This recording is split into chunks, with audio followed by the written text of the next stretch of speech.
So we adopted him as part of our family. On Thanksgiving, we all hold hands and we pray. And we thank God for one thing. So as we go around, we tell each other what we're grateful for. When it got to him, he said he was grateful for having a home. And it brought a tear to everybody's eye. So by the time everybody got here, he was happy and he was so grateful that he had family. He has family. So Christmas time, it'll be the same way. Everybody will gather here. I'm going to soak my turkey breast. I soak it in milk and egg. And you soak it overnight. You stick it in the bag, stick it up. Nice and juicy. My guys are going to love it. Are you sure you're comfortable sharing a recipe with people on a podcast? Oh! Forget everything I said.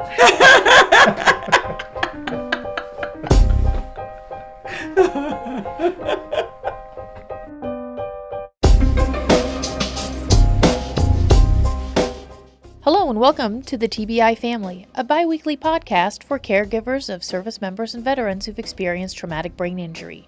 This program is produced by the Defense and Veterans Brain Injury Center, otherwise known as DVBIC. Hi, I'm Dr. Samantha Finstead, your host. In this episode, we're going to talk about cognitive rehabilitation, which can help people who've sustained a TBI deal with cognitive deficits as the result of their injury. But first, family caregivers often struggle under the burden of caring for veterans with more severe types of brain injury. Sometimes keeping the care recipient at home just isn't feasible, which can lead to caregivers having to turn to nursing home care for their loved one. Our producer, Terry Welch, looked into an alternative to nursing home care offered by the Department of Veterans Affairs, and he's here to tell us about it. Hi, Terry. Hello. So can you tell us about how you found out about this program? The program is called the Medical Foster Care Program, and I first heard about it at a family caregiver conference here in D.C.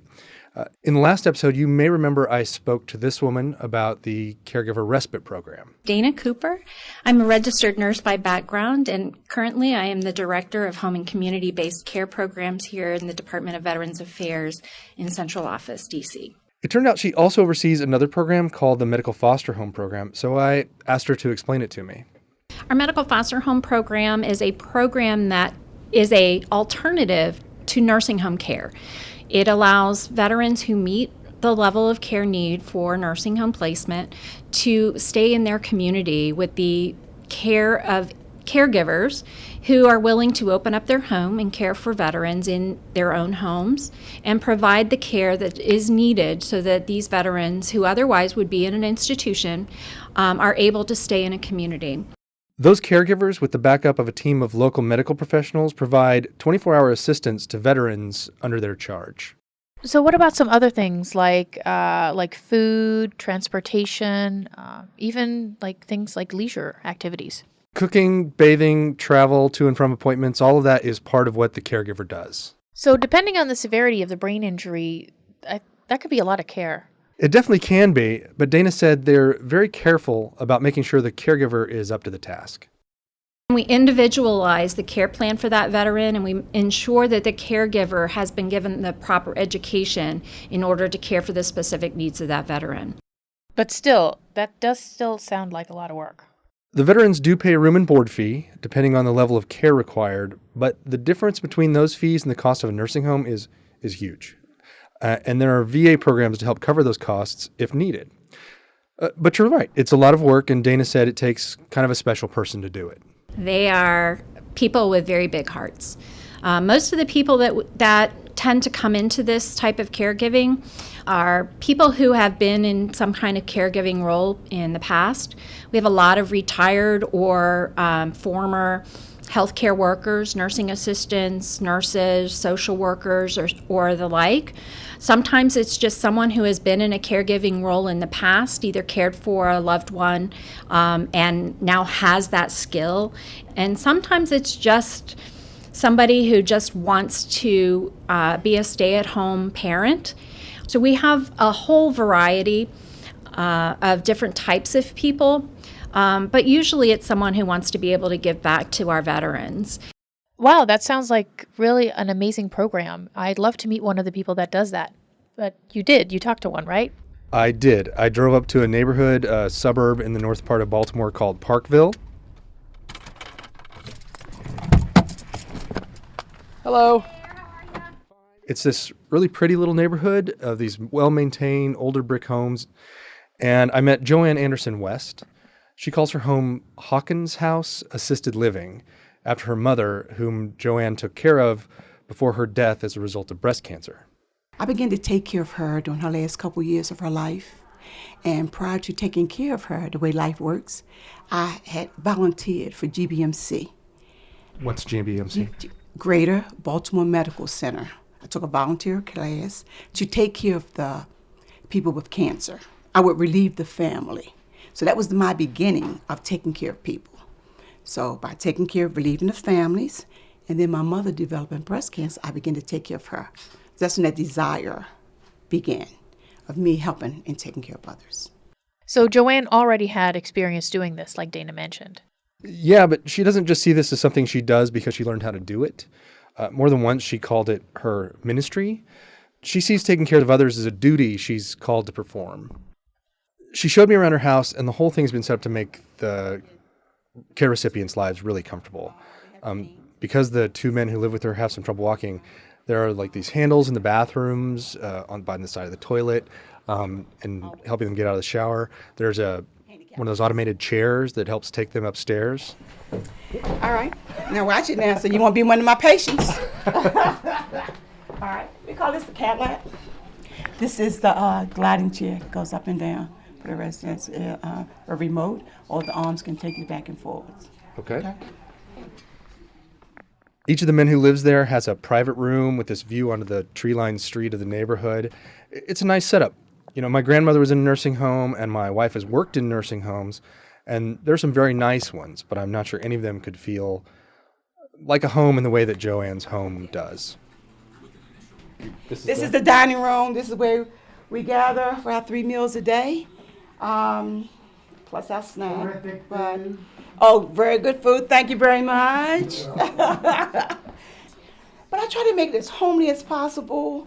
I want to give them the feeling that it is home and it's not. I don't like the word facility. They need to be in a. Can you tell me a little bit about how this would work with family members that are visiting or extended family? How does a place like this fit into the family life? It's kind of up to the person who runs the home about visiting hours and things like that. So I believe that that's a lot more flexible than a nursing home. So you visited one of these places, but did you get any sense of what this program would be like on a larger scale, or if this really is a unique place? Well, according to Dana, about 5,000 veterans are receiving their care at one of these medical foster homes. And while I was at Hawkins House, I went out on the porch and chatted with this woman named Nicole Trimble. She's a social worker who's the coordinator for Maryland's medical foster care program. I asked her if this was a unique situation here, kind of a model home others of its kind couldn't live up to. She said Joanne's definitely special, but not unique in that regard, if you know what I mean. You know, I'll come from a visit and I often have that feeling like best day ever. You know, like this was a good day. A lot of these gentlemen, for one reason or another, might not have homes or families, and you kind of get that all in one when you come into the medical foster home program. Excuse me, I don't know why I'm being so emotional. This really gives veterans the opportunity to remain in the community, to remain vital, and to not have to be placed in an institution. And not only do they get good care, but they also get a family. Not just the caregiver or the caregiver's family, but the veterans that live together. They become a family. They look out for one another. So I feel privileged to work in this program. Did you have a chance to talk to any of the residents? To me, how the residents feel about the program is really the real question I want to hear answered. I talked to a guy named Ralph Stepney. He's a Vietnam-era veteran who, he said, kind of lost his bearings after his wife died. So he doesn't have a traumatic brain injury. A lot of these folks are in there for all kinds of reasons, but pretty much everything we're saying can apply for someone who has a traumatic brain injury too. But Ralph, he lost everything, and he also suffered a stroke that would make living on his own difficult. So he was homeless before he reached out to the VA for help, where he met Nicole. And she sent me to Miss Joanne down here in Baltimore, Parkville. And I fell in love with this house. And between Miss Joanne and Miss Nicole, they have really brought me a long way. And I'm grateful to the VA. Miss Joanne, she almost like family. Well, she's family because she treats me like family. She's a very excellent cook. She has a beautiful home, and I'm very, very comfortable here, and I enjoy life again. Wow. Yeah, we were both kind of teary-eyed by the end of that. And I'd be remiss if I didn't point out how much he talked about the food, which is another thing that separates the medical foster home program from institutional living, I think. Great Northern beans and ham. That's my favorite dish.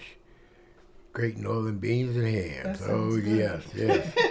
Like I said, she's a very excellent cook. You can see that I done put on weight since I've been here. I'm trying to lose, but it's hard to do it here.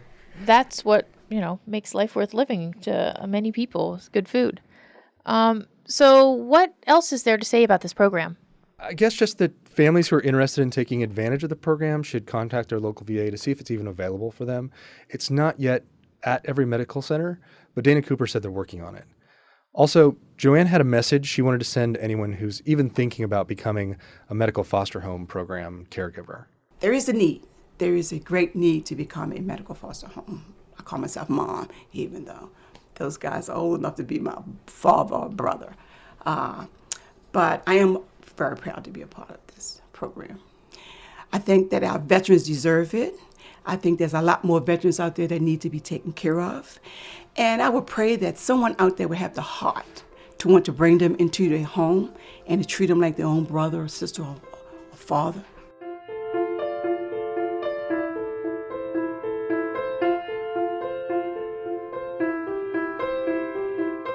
The medical foster home program medical teams, we should mention, are part of the VA's home-based primary care program, which can send medical teams to veterans' homes to provide care.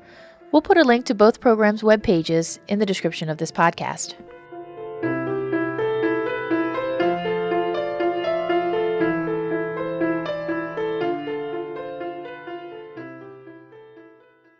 Cognition is another word for some of the basic work the brain does, the gathering and processing of information. Now, being able to pay attention, understand, remember, and deciding what to do with that information are just some of the things that fall under the umbrella term cognition. When someone sustains a TBI, all of these types of mental work can be affected. However, the brain can be remarkably resilient, and there is hope for those that suffer from cognitive deficits following a TBI. The TBI Family's Dr. Deborah Balin spoke with two experts on cognitive rehabilitation, which is a type of therapy that's intended to help people recover or compensate for problems with cognition. Thank you for joining us on the TBI Family today. My name is Deborah Balin. I'm a medical writer and science communicator at DFBIC, and I'm here today with Inbal Eshel and Linda Picone, who are going to talk with us today about cognitive rehabilitation, otherwise known as COG Rehab. And so, Inbal and Linda, can you first say a little bit about who you are and what you do? Sure. So my name is Inbal Eshel, and I am a speech-language pathologist. I have worked with both civilian and military traumatic brain injury patients and families for over a decade, most recently at Walter Reed, where I was the lead TBI speech pathologist for about 5 years. I've been here at DFBIC headquarters for a bit over a year now, and loving it. And I'm currently spearheading the process of revising DFBIC's cognitive rehabilitation clinical recommendation for service members and veterans with mild and moderate traumatic brain injury. Thank you. Linda? Good morning. Thank you. My name is Linda Picone. I am also a speech pathologist by background. I am the VA liaison to the Defense and Veterans Brain Injury Center, so I am a VA employee working in collaboration on clinical research and education activities between the Department of Defense and the Department of Veterans Affairs. 2017 will mark my 25th anniversary working with veterans and service members with traumatic brain injury and their families. And I have worked at the Tampa VA for 22 years and now in Washington, D.C. at DFBIC for the last 2.5. Great, thank you. So before we get to cognitive rehabilitation, we should first say a little about cognitive deficits. Linda, can you can you explain what cognitive deficits are and what caregivers need to know about them? Sure. So cognitive deficits, I think that sometimes people refer to them as difficulties with thinking skills. Is the best way to describe that. Cognitive deficits can range widely depending on the severity of injury. Most of the time, so people with mild traumatic brain injury may have difficulties with attention and concentration, memory, problem solving. But those with severe or more severe types of traumatic brain injury, while they will also have those same problems, they will tend to have those problems typically in a very severe presentation as well, to the point that they may have actually confusion and disorientation and behavioral difficulties that may be associated with cognitive difficulties. And from a clinical perspective, how do you diagnose someone as having cognitive deficits when they come in for treatment? So that's a really good question. We use typically a combination of things like a motivational interview where we try to really dig into the patient's perception of their difficulties. So asking a lot of questions about daily functional challenges. So some self-report. You could also use self-report measures. So actual scales that are designed for the patient to self-report on their symptoms, to things like actual standardized assessments where we may use a set of tools that have been standardized and normed for this particular population. So we may also use things like functional assessments, which are where we take the person that we're working with or the patient out of the therapy room to try to get a really good sense of where things are breaking down in a more realistic or real life setting. So there's a whole range of different ways that we might explore somebody's cognitive deficits. We may, of course, also interview family members and their caregivers to make sure that we're getting a very well-rounded understanding of where the person is and how they're presenting to us. So we've been talking about cognitive deficits and what they are, and why don't we go ahead and move on to cog rehab? So what exactly is that? So people have these issues with memory and, getting through daily living. And so what do we do to rehabilitate them? Tell us a little about that. Cognitive rehabilitation is actually a number of different things. There's not one particular task that is defined as cognitive rehabilitation. Cognitive rehabilitation can take the form of restorative therapies where we're trying to actually improve a function back to the original level. However, there's also cognitive rehabilitation that is compensatory in nature, meaning that we may not be able to improve your basic cognitive ability, but we can improve the way you do things so that you can compensate, for lack of a better word, for a limitation. I would just say that the really great thing, and this really ties into what Linda was saying, is that we can tailor cognitive rehabilitation to really meet the specific needs, the specific functional needs of every patient. So there is no cookie cutter, one size fits all cognitive rehabilitation. That does not exist.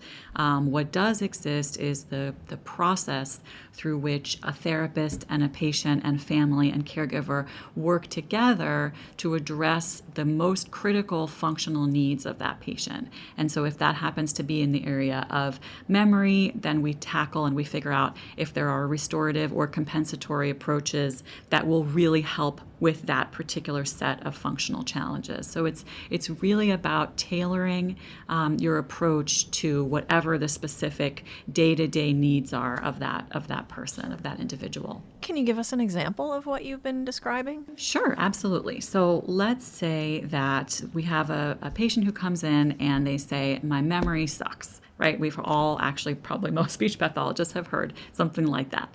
And they say, let's say the patient says, I can't remember my keys, I can't remember my phone, I don't know when my appointments are supposed to be, and I can't remember what my doctors tell me after our appointments are over. So what we would do in therapy is we would start by saying, okay, let's prioritize. For you, for this particular patient, what is the most critical thing that you want to tackle first? And let's say they say, it's just really my appointments and my calendar, because I feel really badly that I can't seem to get to my appointments. I don't remember when they are. I don't know, So we say, okay, well, what strategies are you already using? Because oftentimes folks will have already tried to initiate some type of strategy use. And so let's say this particular patient says, well, I have it on my calendar, my paper calendar, but it's at home. I don't carry it with me. So again, cognitive rehab might really be about brainstorming. So if you don't bring your paper calendar with you, what about your smartphone? Do you carry your smartphone with you?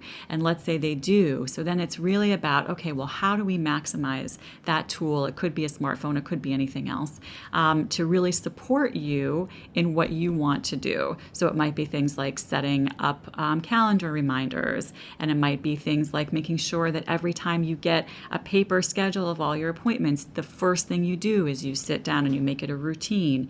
The first thing you do is you sit down and you enter all of those appointments into your calendar right away. So there are very, very concrete ways that we try to strategically tackle whatever that functional complaint might be. And again, it's going to look different for different patients. So it really sounds like a big part of COG rehab involves communication and collaboration. And I would think that would mean caregivers play a role in communicating and collaborating with the person they're caring for. Can you comment on that a little? Cognitive rehabilitation is best when it's therapist-directed, therapist-driven. It's really a collaboration between that patient, the therapist, and the situation. That does not mean that things do not occur also at home, homework assignments, and that you have to carry over these tasks that you are working on in therapy in your home environment and with your caregiver. But it's really that therapist-patient relationship that makes the cognitive rehabilitation work, because it's something that it's a plan, it's a relationship. It's that alliance that we're all going to work in this together. And the caregiver is certainly a significant part of that relationship in mostly helping that patient carry out those assignments and those activities. If you take the example that Inbal gave, when someone gets appointments and part of their routine then needs to be learning how to make to put those appointments in their calendar, in their phone calendar. Well, when you're talking about someone who has memory problems, it's sort of the catch-22. You have a memory problem, but we're asking you to remember to put your appointments in the calendar so that you don't forget. You see where that sort of, it doesn't fall into place unless there's a caregiver, a support, a family member, someone there to support that person through that process where this becomes second nature, so that you can actually take what's learned in therapy and bring it over to the family, the home, and the functional environment.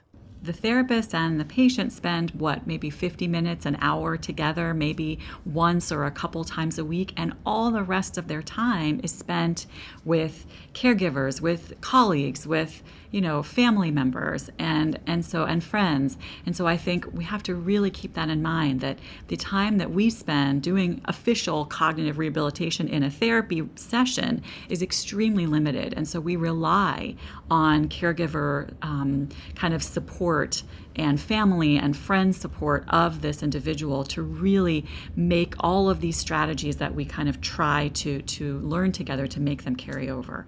And I think it's a critical role, the role of the caregiver. What is the long-term prognosis for somebody who's undergoing cognitive rehabilitation? I'd imagine that it's probably different depending on whether you have a mild TBI or a moderate or severe or penetrating injury. tell us about what the prognosis is. The bottom line is it's very difficult to say in a nutshell what is the prognosis for everyone. There are a number of different factors. Oftentimes, people who have very severe problems will have problems for a long time, but that's not always the case. Severity of injury does not always dictate how well someone is going to do over time. One factor that seems to really assist in the long-term outcomes and in the prognosis of patients dealing with traumatic brain injury is things like family support. And family support, especially in this context when we're thinking about caregivers, is critical. And especially for folks who have sustained more severe injuries, that tends to be a huge factor in somebody's ultimate kind of trajectory and where they end up in a positive way. So I just wanted to add that note that things like family support are really critical, especially when you're dealing with the more severe injuries. So this is normally the part of the podcast where we play some music and tell you where to get some more information about the things we just talked about and move on. We'll get to that. But after the interview is over, the discussion about different methods of cognitive rehabilitation continued, and Inbal said, I did do community outings for 5 years on a weekly basis with my folks at National Rehab, literally every Wednesday. That was our outing day. So I did that quite a lot. Okay. So what kind of community outings would you do? We did community outings all over the place. We went to the grocery store. Really? Okay. Oh yeah. We went. So in order to demonstrate one type of cognitive rehabilitation, as well as how distracting multiple stimuli can be even when doing something as routine as grocery shopping, we went down to Inbal's office and asked her to take us on such a sample community outing to the local grocery store. All right, we'll be back. Even before we'd reached the elevator, she was telling us how these community outings would usually go. Okay, so essentially, before we go on any outing, it's at least an hour to a couple hours of prep time, depending on the complexity of the outing that we're, planning for.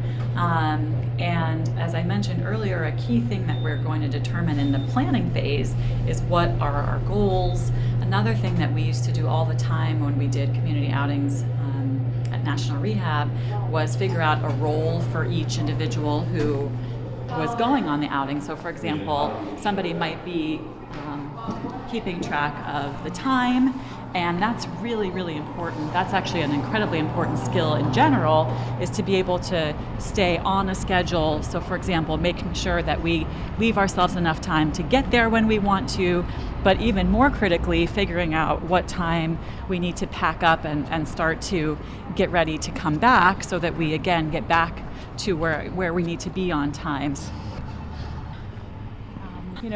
I think just like in real life, a lot of times things don't quite go as you plan.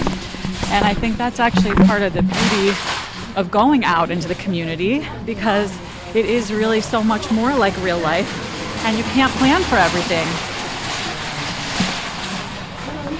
So a lot of what we do on outings is really focus on being flexible in the moment when things happen that you're not anticipating, and solving problems, again, that you never knew were around the corner.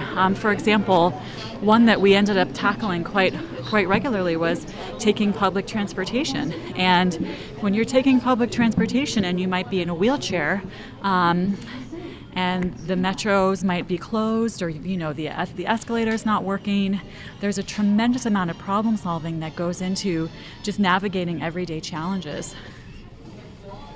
So I need to get some candy for the office. So let's see. So what we might first do is encourage our patients to just kind of do like an environmental scan. So like where we're standing right here, we might try to get oriented to what's around us. So for example, the first thing that we might do is we might say, all right, where's the directory? And have everybody kind of look around, figure out where the store directory is in case we need to use that to help guide us to where we need to go. But then we might also just kind of look around and see which aisle we might be standing in front of. Right now we actually happen to be in front of the seasonal items aisle, and I see music. And there's a whole lot of candy over there. So let's go head over there.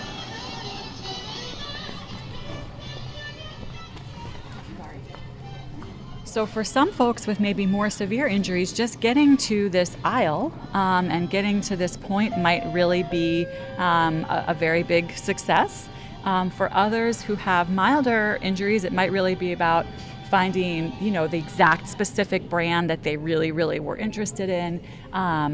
For the folks with more severe injuries that might have difficulty scanning their environment and might have some neglect, then you might actually have to encourage that person to start all the way at the top left-hand corner and then systematically work their way across the entire top row before moving down to the next one and the next one and the next one. So it really just depends on the types of severities of difficulties that folks are having with what types of strategies we might use.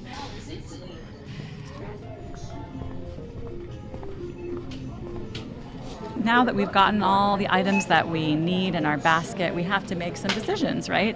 About whether we do self-checkout or whether we try to pick a lane and have a cashier help us out a little bit.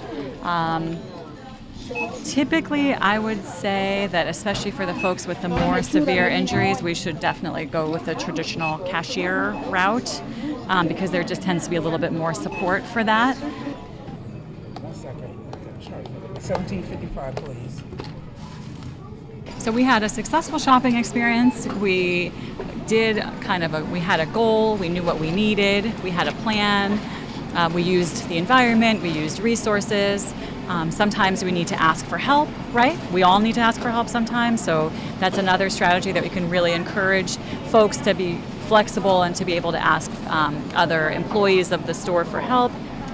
We kind of reviewed what we had purchased. We had kind of gotten everything that we needed.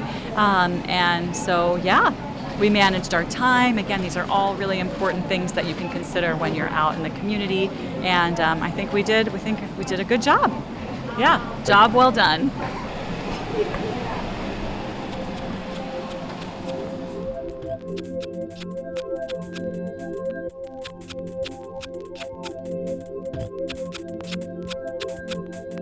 So now we'd like to tell you that DivBic has some excellent resources on cognitive rehabilitation on our website, divbic.deco.mil. We're also in the process of creating a new tool for providers on the topic of cog rehab. And if you're really interested in listening to more about the issue right now, you can click on the link in this episode's description to a webinar that we presented on the subject. Now, it's really aimed at medical providers, but we think there's plenty of information for caregivers to take away from it.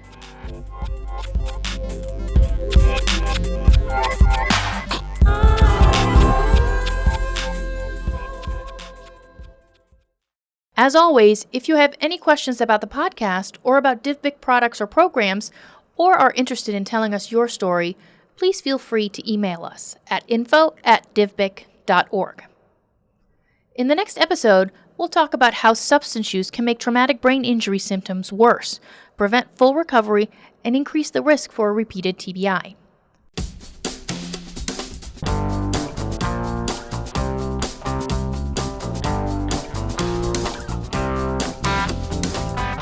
The TBI Family is produced and edited by Terry Welsh and is hosted by me, Dr. Samantha Finstad. It's a product of the Defense and Veterans Brain Injury Center, commanded by Army Colonel Jeffrey Grammer, and the Defense Centers of Excellence for Psychological Health and Traumatic Brain Injury, commanded by Navy Captain Mike Colston. Thanks this week to the Department of Veterans Affairs, to Ralph Stepney, to Nicole Trimble, and especially to Joanne Anderson West for inviting us into her home. And thanks to you for listening. We'll see you in 2 weeks.